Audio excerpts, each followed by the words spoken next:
Hello friends, welcome to ರುಚಿ ಪಯಣ. ಇವತ್ತಿನ ವಿಡಿಯೋದಲ್ಲಿ ಒಂದು ರುಚಿಯಾಗಿರುವಂತಹ ಒಂದು ಕರಿ ಮಾಡಿ ತೋರಿಸ್ತಾ ಇದ್ದೀನಿ.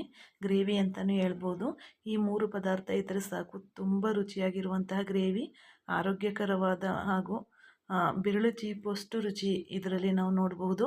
ಅದು ಏನಂದರೆ ಮೊಟ್ಟೆ ಮತ್ತು ನುಗ್ಗೆಕಾಯಿ ಅಂತೂ ತುಂಬಾ ಆರೋಗ್ಯಕ್ಕೆ ಒಳ್ಳೆಯದು. ನುಗ್ಗೆಕಾಯಿ, ಮೊಟ್ಟೆ, ಆಲೂಗೆಡ್ಡೆ ಇದ್ದರೆ, ಈ ಮೂರು ಪದಾರ್ಥ ಇದ್ದರೆ ಸಾಕು, ಇದನ್ನು ರೆಡಿ ಮಾಡ್ಕೋಬೋದು. ಹಾಗಿದ್ರೆ ಇದು ಎಷ್ಟು ಟೇಸ್ಟಿಯಾಗಿ ಬರುತ್ತೆ. ಇಡ್ಲಿಗೆ, ದೋಸೆಗೆ, ಚಪಾತಿಗೆ, ಪೂರಿಗೆ, ಮುದ್ದೆ ಮತ್ತು ಅನ್ನದ ಜೊತೆಗೂ ತುಂಬಾ ಚೆನ್ನಾಗಿರುತ್ತೆ. ಹಾಗಾದರೆ ಹೇಗೆ ಮಾಡೋದು ಅಂತ ನೋಡೋಣ.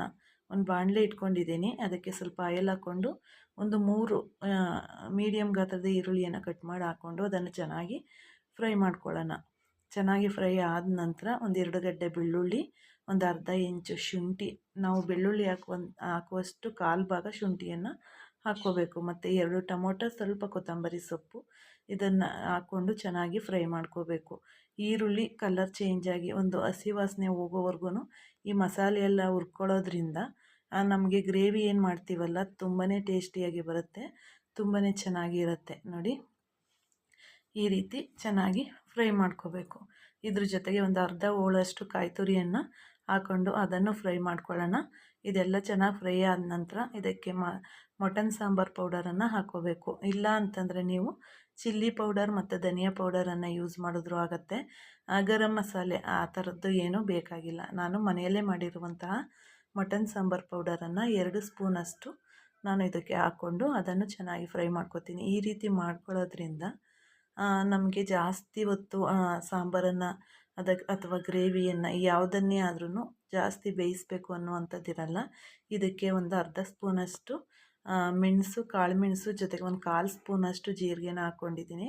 ಟೇಸ್ಟ್ ತುಂಬಾ ಚೆನ್ನಾಗಿ ಬರುತ್ತೆ. ಇದಿಷ್ಟು ಚೆನ್ನಾಗಿ ಫ್ರೈ ಮಾಡಿಕೊಂಡು ಅದನ್ನು ತಣ್ಣಗಾಗೋದಕ್ಕೆ ಬಿಟ್ಟು ಇದಕ್ಕೆ ಒಂದು 4ರಿಂದ 5 ಗೋಡಂಬಿನ ಹಾಕ್ಕೋತಾ ಇದ್ದೀನಿ. ಟೇಸ್ಟು ಚೆನ್ನಾಗಿ ರಿಚ್ಚಾಗಿ ಬರುತ್ತೆ. ಇದನ್ನು ಚೆನ್ನಾಗಿ ನೈಸಾಗಿ ಪೇಸ್ಟ್ ಮಾಡಿಕೊಂಡೆ.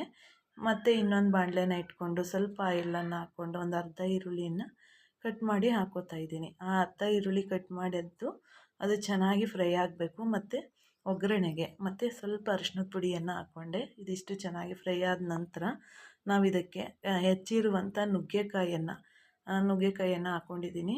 ಎಷ್ಟು ಟೇಸ್ಟ್ ಚೆನ್ನಾಗಿರುತ್ತೆ ಅಂದರೆ ತುಂಬಾ ಚೆನ್ನಾಗಿ ಬರುತ್ತೆ ಇದು. ಇದನ್ನು ಚೆನ್ನಾಗಿ ಫ್ರೈ ಮಾಡ್ಕೋಬೇಕು. ನೋಡಿ, ನಾವು ಯಾವುದೇ ಕುಕ್ಕರ್ ಹಾಕ್ತಾಯಿಲ್ಲ, ಆದ್ದರಿಂದ ನಾವು ಮೊದಲೇ ಫ್ರೈ ಮಾಡ್ಕೋಬೇಕು. ನಾವು ಕುಕ್ಕರ್ಗೆಲ್ಲ ಹಾಕ್ತೀವಿ ಅಂದರೆ ನುಗ್ಗೆಕಾಯಿ ಎಲ್ಲ ಕಲಸೋಗ್ಬಿಡುತ್ತೆ, ಚೆನ್ನಾಗಿರೋದಿಲ್ಲ. ಅದಕ್ಕೆ ಇದನ್ನು ಪಾತ್ರೆಯಲ್ಲೇ ಮಾಡ್ಕೋಬೇಕಾಗತ್ತೆ. ಈ ಗ್ರೇವಿಯನ್ನು ತುಂಬಾ ಟೇಸ್ಟಿಯಾಗಿ ಬರುತ್ತೆ. ಮಸಾಲೆ ಜೊತೆಗೆ ಏನಿದೆಯಲ್ಲ ನುಗ್ಗೆಕಾಯಿ ಜೊತೆಗೆ ಮಸಾಲ ಹಾಕ್ಕೊಂಡು ಈ ಮಸಾಲನ ಚೆನ್ನಾಗಿ ಮಿಕ್ಸ್ ಮಾಡ್ಕೋಬೇಕು. ಈಗಾಗಲೇ ಫ್ರೈ ಮಾಡಿರೋದ್ರಿಂದ ಉರಿಯೋ ಅವಶ್ಯಕತೆ ಇರೋದಿಲ್ಲ. ಹಾಗಾಗಿ ಒಂದು ಕುದಿ ಬಂದ ತಕ್ಷಣ ನಮಗೆ ಎಷ್ಟು ತಿಕ್ನೆಸ್ಸು ಬೇಕು ನೋಡ್ಕೊಂಡು ನೀರನ್ನು ಸ್ವಲ್ಪ 1 ಗ್ಲಾಸಷ್ಟು ನೀರನ್ನು ಹಾಕ್ಕೋಬೇಕು. ನಾನು ಆ ಕಡೆ ಇದು ರೆಡಿಯಾಗೋಷ್ಟೊತ್ತಿಗೆ ನಾನು ಮೊಟ್ಟೆನೂ ಬೇಯಿಸಿ ರೆಡಿ ಮಾಡಿ ಇಟ್ಕೊಂಡಿದ್ದೆ. ಒಂದು 6 ಮೊಟ್ಟೆಯನ್ನು 5ರಿಂದ 6 ಮೊಟ್ಟೆಯನ್ನು, ನಿಮಗೆ ಇಷ್ಟೇ ಅಂತಿಲ್ಲ, ಎಷ್ಟು ಬೇಕಾಗತ್ತೆ ಅಷ್ಟನ್ನು ಹಾಕ್ಕೋಬೋದು. ನಾವು ಇದು ಹಾಕಿದ್ಮೇಲೂ ಮೊಟ್ಟೆ ಬೇಯಿಸ್ಕೋಬೋದು ಸೈಡಲ್ಲಿ. ಈಗ ಇದು ಬೇಯ್ತಾ ಇದೆಯಲ್ವ, ನುಗ್ಗೆಕಾಯಿ ಒಂದು ಒಂದು 50-60% ಬೆಂದ ನಂತರ ಇದಕ್ಕೆ ಆಲೂಗೆಡ್ಡೆಯನ್ನು ಕಟ್ ಮಾಡಿ ಹಾಕ್ಕೋಬೇಕು. ಆಲೂಗೆಡ್ಡೆ ಕಾಂಬಿನೇಷನ್ ಎಷ್ಟು ಚೆನ್ನಾಗಿರುತ್ತೆ ಅಂದರೆ ಮೊಟ್ಟೆ ಜೊತೆಗೆ ತುಂಬಾ ಟೇಸ್ಟಿಯಾಗಿರುತ್ತೆ. ಮಕ್ಳಿಗಂತೂ ಜಾಸ್ತಿ ಇಷ್ಟವಾಗಿ ತಿನ್ನುವಂಥದ್ದು. ಹಾಗಾಗಿ ಈ 3 ಕಾಂಬಿನೇಷನಲ್ಲಿ ರುಚಿ ಎಷ್ಟು ಬೆರಳು ಚೀಪುವಷ್ಟು, ಮಿಸ್ ಆದರೆ ಬೆರಳು ಕಚ್ಚುವಷ್ಟು ರುಚಿ ಇದು ಇರುತ್ತೆ. ಅದೇ ಹೇಳ್ದಂಗೆ ಚಿಕನ್ಗಿಂತನೂ ರುಚಿ ಡಬಲ್ ಆಗಿ ಬರುತ್ತೆ ಇದೆಲ್ಲ ನೋಡಿ. ಗ್ರೇವಿ ಎಲ್ಲ ಒಂದು ಥಿಕ್ನೆಸ್ ಬರುತ್ತೆ, ನಮಗೆ ಗೊತ್ತಾಗುತ್ತೆ. ಇಷ್ಟು ಗ್ರೇವಿ ರೆಡಿ ಆದ ನಂತರ ನೋಡಿ ನುಗ್ಗೆಕಾಯಿ ಬೆಂದಿದೆಯಾ ಅಂತ ನೋಡ್ಕೋಬೇಕು. ಎಲ್ಲ ಒಂದು ಇನ್ನೊಂದು ಸ್ವಲ್ಪ ಬೇಯಬೇಕು ಅನ್ನುವಾಗ ನಾನು ಇದಕ್ಕೆ ಬೇಯೋದಕ್ಕೆ ಬಿಟ್ಟು ಮೊಟ್ಟೆಯನ್ನು ರೆಡಿ ಮಾಡ್ಕೋತೀನಿ. ಮೊಟ್ಟೆಯನ್ನು ನಾನು ಸ್ವಲ್ಪ ಸ್ಕ್ರ್ಯಾಚ್ ಮಾಡ್ತೀನಿ. ಯಾಕೆ ಅಂದರೆ ಉಪ್ಪು ಖಾರ ಎಲ್ಲ ಅದರೊಳಗಡೆ ಬೆಂದಾಗ ತುಂಬಾ ಚೆನ್ನಾಗಿರುತ್ತೆ. ನೋಡಿ, ಇದಕ್ಕೆ ರುಚಿಗೆ ತಕ್ಕಷ್ಟು ಉಪ್ಪನ್ನು ಹಾಕಿ 1-2 ನಿಮಿಷ ಬೇಯಿಸ್ಕೊತೀನಿ. ಬೇಯಿಸ್ಕೊಂಡಿದ್ದಾದ ನಂತರ ನೋಡಬಹುದು ತಿಕ್ನೆಸ್ಸು, ನಮ್ಗೆ ಎಷ್ಟು ತಿಕ್ನೆಸ್ ಬೇಕಾಗತ್ತೆ ನೋಡ್ಕೊಂಡಿದ್ದಾದ ನಂತರ ಇದಕ್ಕೆ ಒಂದು 5 ಮೊಟ್ಟೆಯನ್ನು ಬೇಯಿಸಿಟ್ಕೊಂಡಿದ್ದೆ ಅಂತ ಹೇಳಿದ್ನಲ್ಲ ಹಾಕ್ಕೊಂಡೆ. ಇಷ್ಟೇ ಮೊಟ್ಟೆ ಹಾಕಬೇಕು ಅಂತ ಏನಿಲ್ಲ. ಮತ್ತು ಸ್ವಲ್ಪ ಸ್ಕ್ರ್ಯಾಚ್ ಮಾಡಿದ್ದೀನಿ, ನೀವು ನೋಡಬಹುದು. ನೋಡಿ, ಯಾಕೆ ಅಂದರೆ ಅದರಲ್ಲಿರುವಂಥ ಮಸಾಲ ಮೊಟ್ಟೆ ಒಳಗಡೆ ಹೋದರೆ ತುಂಬಾ ಟೇಸ್ಟ್ ತುಂಬಾ ಚೆನ್ನಾಗಿರುತ್ತೆ.